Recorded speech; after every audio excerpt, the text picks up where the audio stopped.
Hi, welcome back. So in the last video, we practiced using the polygon interior angle sum theorem that says I take the number of sides minus 2 and I multiply that by 180, and that will give me the sum of all the interior angles of any convex polygon given the number of sides that it has.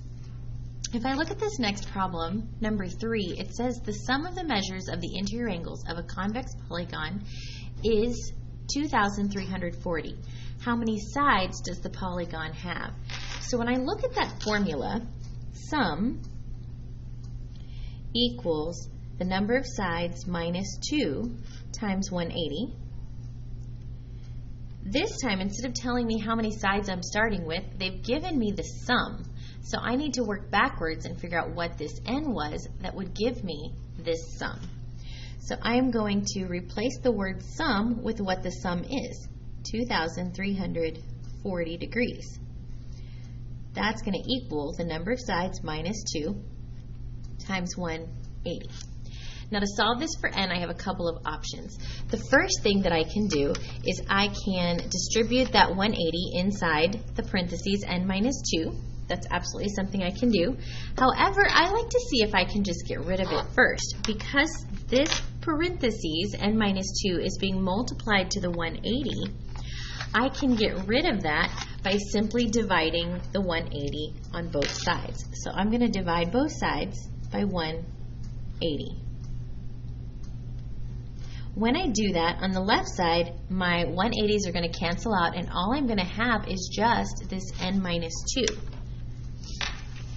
So on the right-hand side, I just now have n minus 2. On the left-hand side, I'm going to do the 2,340 divided by the 180. So I'm just going to grab my cell phone calculator and do 2,340, 2,340 divided by 180. And when I do that, I get 13. So 13 equals the number of sides minus 2. So I need to move this minus 2 to the other side. I'm going to add it. So don't forget, this is kind of a crucial thing that sometimes we forget. We divide by 180 and then we say our answer is 13. We still need to make sure that we divide or add on both sides the 2 so that it cancels out here, and all I have is n, the number of sides, on my right-hand side. And on my left-hand side, 13 plus 2 is 15. So it's 15 sides that will give me a sum of 2,340.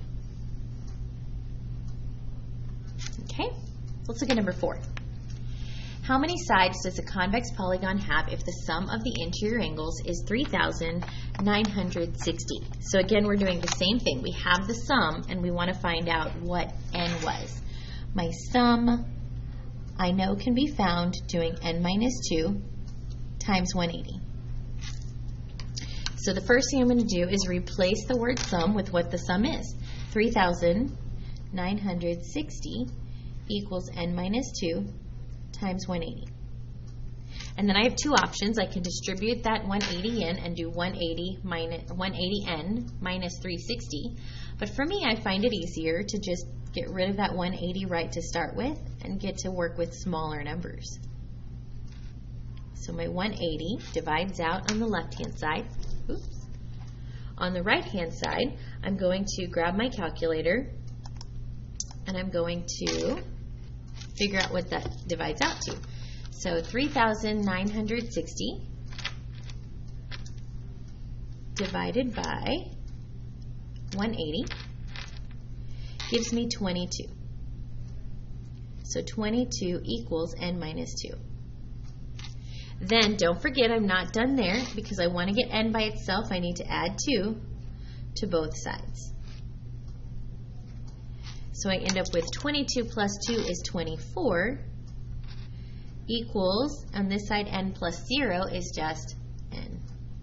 So I know if I have a number of sides on my convex polygon is 24, then I will have a sum of 3,960. So I have 24 sides. Okay? All right, let's look at the next section of our notes. Just a little bit of review on that. So we're going to review what a regular polygon is. Remember, a regular polygon is a polygon where all my sides are congruent and all my angles are congruent. Okay, so I know in this first one, if this is a regular triangle, I know it has a sum of 360. So that means each angle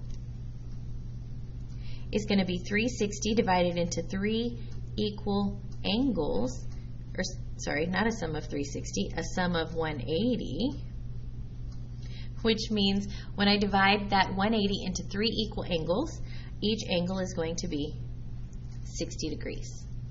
Okay, I can do the same thing with my quadrilateral. If I have a regular quadrilateral, I know all the sides are the same and all the angles have to be the same. The sum is going to be n minus 2 times 180. If I have 4 sides, 4 minus 2 times 180 gives me 360.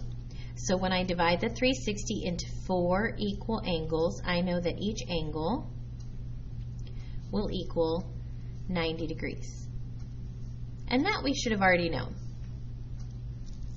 When I look at my pentagon, I have 5 sides. Okay, so that one we don't know as easily off the top of our head.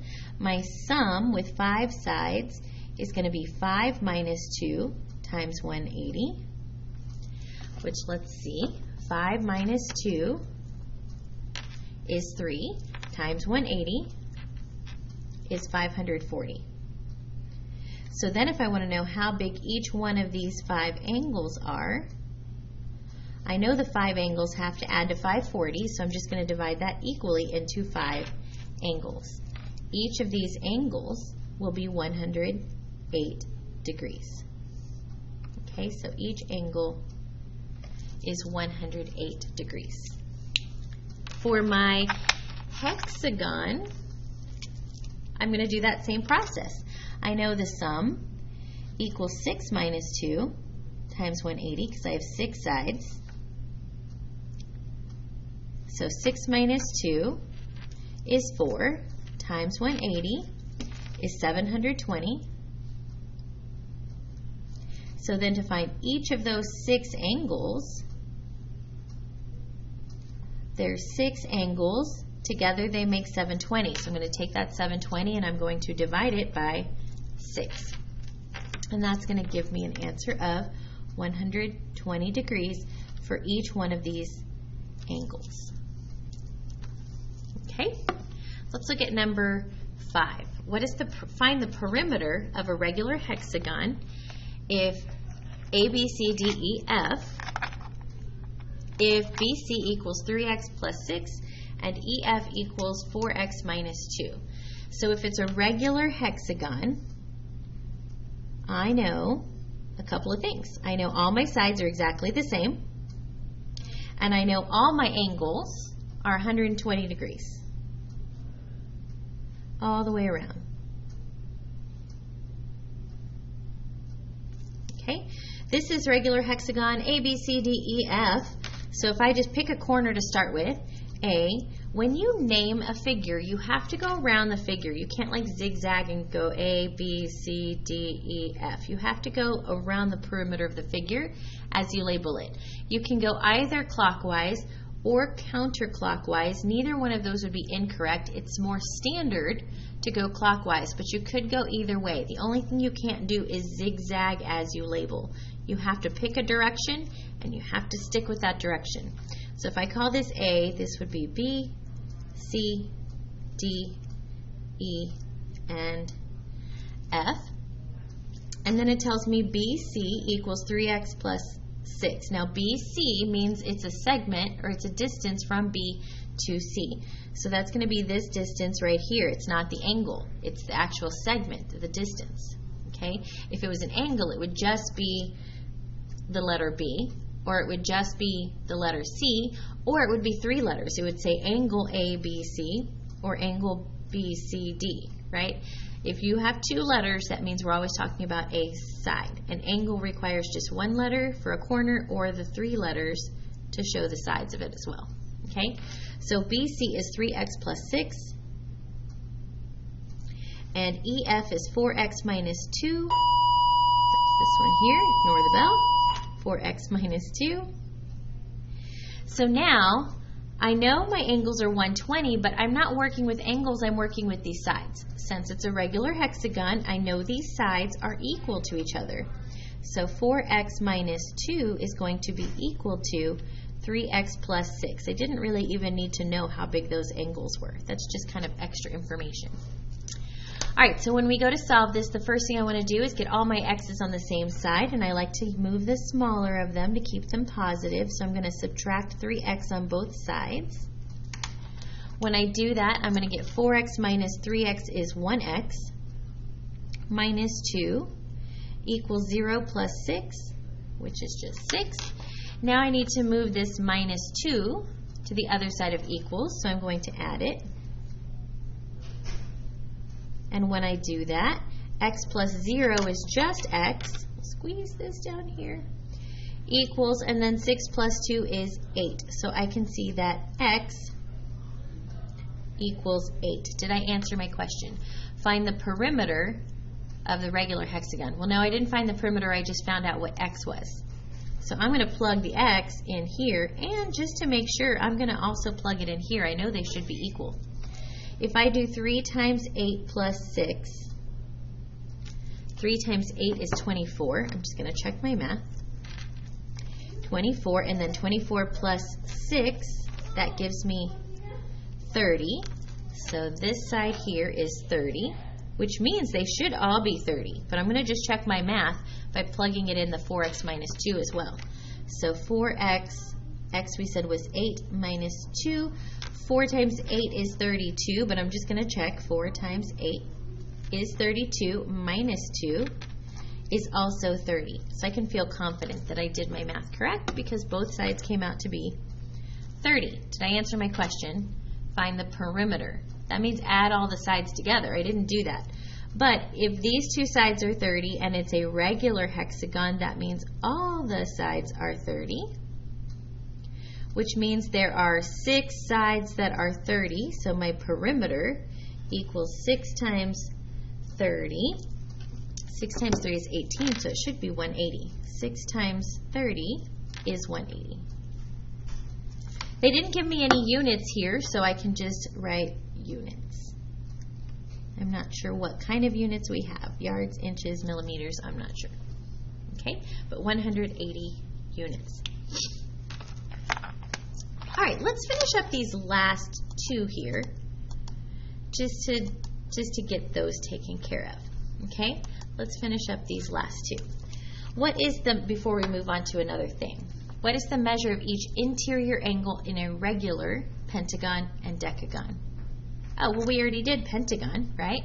I know that my sum was 540. So to find each interior angle,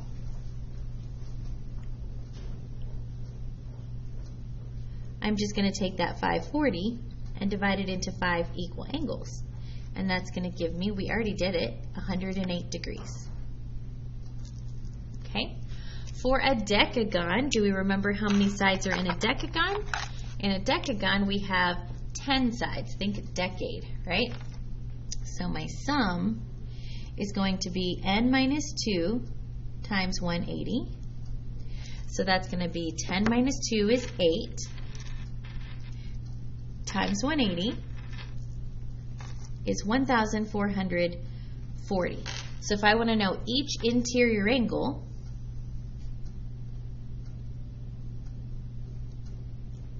I'm going to take that total and I'm going to divide it evenly into, remember there are 10 sides, so that means there are 10 angles.